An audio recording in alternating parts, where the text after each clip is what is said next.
महाराज जी, क्या किस तरह से आज जो है आपको जब स्नान के लिए गए हैं तो क्या रहा जो है इसमें आपके साथ जो घटना घटी? अब हम लोग तो पिछले 40 वर्षों से शिविर में निवास करते हैं और मौनी अमावस्या के दिन सवेरे 9 बजे निकल करके पैदल ही जनता के साथ संगम जाते हैं और वहाँ जनता के साथ स्नान करते हैं। 3 वर्ष पूर्व हमारा ज्योतिष पीठ के शंकराचार्य के पद पर अभिषेक हो गया। तब से जब हम पैदल गए शंकराचार्य बनने के बाद, तो हमने देखा कि काफ़ी जनता जैसे ही उसको पता चलता था कि हमारे बीच में शंकराचार्य जी आए हैं, दौड़ने लगती थी। झपट माने हमको छूने के लिए, देखने के लिए अचानक लोग उन्मुख होते थे। इससे भगदड़ की स्थिति बन जाती थी।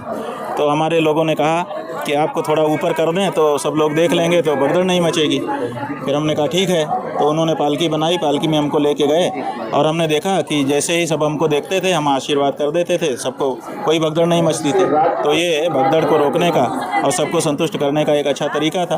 तो आज भी इसी तरह से हम लोग सवेरे 9 बजे निकले, जैसा कि पिछले जाने कितने वर्षों से निकल रहे हैं, और पैदल ही चल करके संगम क्षेत्र पहुँचे। बस 10 मीटर की दूरी जब गंगा जी से हम लोगों की रह गई तो उसके पुलिस के अधिकारी आए और उन्होंने हम लोगों को रोक दिया और रोक करके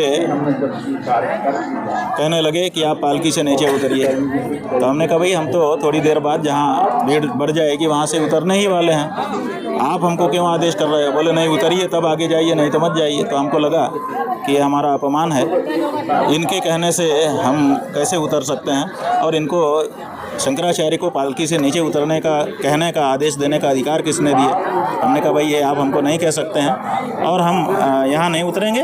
हमने दिखाया उनको कि वो देखिए वो कार जहाँ खड़ी है वहाँ तक हमको जाना है पालकी से, उसके बाद हम उतर जाएंगे। लेकिन उन्होंने कहा कि नहीं आपको यहीं उतरना पड़ेगा, अगर उतरिए तो जाइए, वो भी अकेले जाइए, अपने साथ के ज़्यादा लोगों को मत ले जाइए। हमारे साथ 150 लोग थे जो हमारे शिविर में रहते हैं। हर साल हम लोग कोई भी झुंड कहीं भी आता है, सब एक संस्था के लोग एक साथ स्नान करते हैं। आप देखेंगे खड़े होकर के, कोई जो है लोटा ऊपर किए रहते हैं, कोई जो है झंडा ऊपर किए रहते हैं, कोई अलग टोपी पहने रहते हैं, उतने लोग कि हम सब एक हैं। ऐसा कह करके झुंड के झुंड लोग जाते हैं और स्नान करते हैं। इसमें क्या दिक्कत है? जहाँ करोड़ों लोग स्नान कर रहे हैं वहाँ 150 लोग क्या होते हैं, कौन सी भीड़ होती है? तो ऐसी परिस्थिति में हम लोग वहाँ जा रहे थे और पिछले 40 साल से जाते रहे हैं, कभी अब व्यवस्था नहीं हुई। आज कैसे हो जाती? लेकिन पुलिस ने हमको वहाँ 2-2.5 घंटे खड़े रखा, खड़े ही नहीं रखा, हमारे लोगों से अब व्यवहार किया, ले जा करके उनको कैंप के अंदर छड़ी से और हाथ से पिटाई की, जिसमें उनको कुछ लोगों को चोटें भी आई हैं। अभी दवा करने के लिए अस्पताल भेजा है हमने। और फिर जब हम अकेले हो गए पूरी तरह से, साहब हमारे लोगों को पकड़ लिए, तो पुलिस के जवानों ने हमारी ये पालकी ले जा करके पहले तो वहाँ ले गए जो किला है, किला के पास खड़ी कर दी और फिर चले गए। हमने पूछा लोगों से कि भाई हम कहाँ हैं और कौन लाया हमको, जो लाए थे वो बताते नहीं थे, और वहाँ खड़े करके चले गए। आधा घंटा हम वहाँ खड़े रहे, कुछ नहीं था। फिर वो लोग आ गए और फिर वो लोग ले आ करके हमको दूसरी जगह एक जगह ले गए, वहाँ उन्होंने खड़ा रखा हमको। फिर हमने पूछा कि भाई कहाँ है, क्यों ले जा रहे हो, कुछ बताया नहीं उन्होंने। और फिर तीसरी बार आए तो तीसरी जगह ले गए, वहाँ खड़ा करके 15 मिनट गायब हो गए। फिर वहाँ से फिर आए वही लोग, बदल भी जाते थे कुछ, और फिर उन्होंने उठा करके हमको यहाँ ला के खड़ा कर दिया। अब जहाँ उन्होंने खड़ा किया है, हमने इसको सीधा भी नहीं किया है पालकी को, जैसे उन्होंने खड़ा किया वैसे ही है।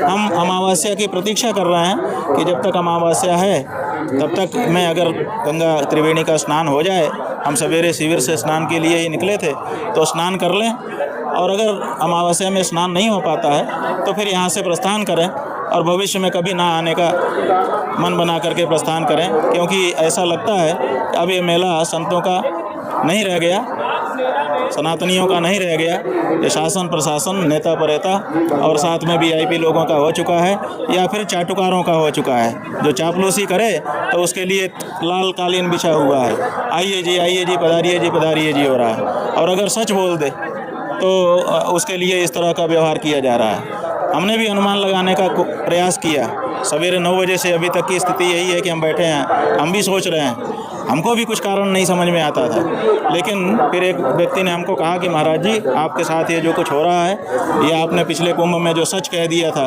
कि भगदड़ के जिम्मेदार आदित्यनाथ हैं, उसी का परिणाम है। या तो आदित्यनाथ जी की ओर से संदेशा आया होगा कि इनको अपमानित करो, और या तो यहाँ के जो अधिकारी हैं वो उनको खुश करने के लिए आपको अपमानित कर रहे होंगे। तो हमको भी ये बात जच रही है कि यही कारण हो सकता है, और तो कोई कारण समझ में नहीं आता है। जहाँ तक वो ये तर्क दे रहे हैं, अभी हमको बताया पत्रकारों ने कि प्रेस कॉन्फ्रेंस करके उन्होंने कहा है कि भगदड़ मच जाती, इसके लिए हम ये कर रहे थे। तो सवाल ये है कि 39 साल से भगदड़ नहीं मची, 40वें साल कैसे मच जाती। दूसरी बात यह है कि वहाँ पर इतनी भीड़ थी ही नहीं, वहाँ तो टावर लगा है, वॉच टावर, साफ वीडियो रिकॉर्डिंग हो रही है, आप निकलवा लीजिए।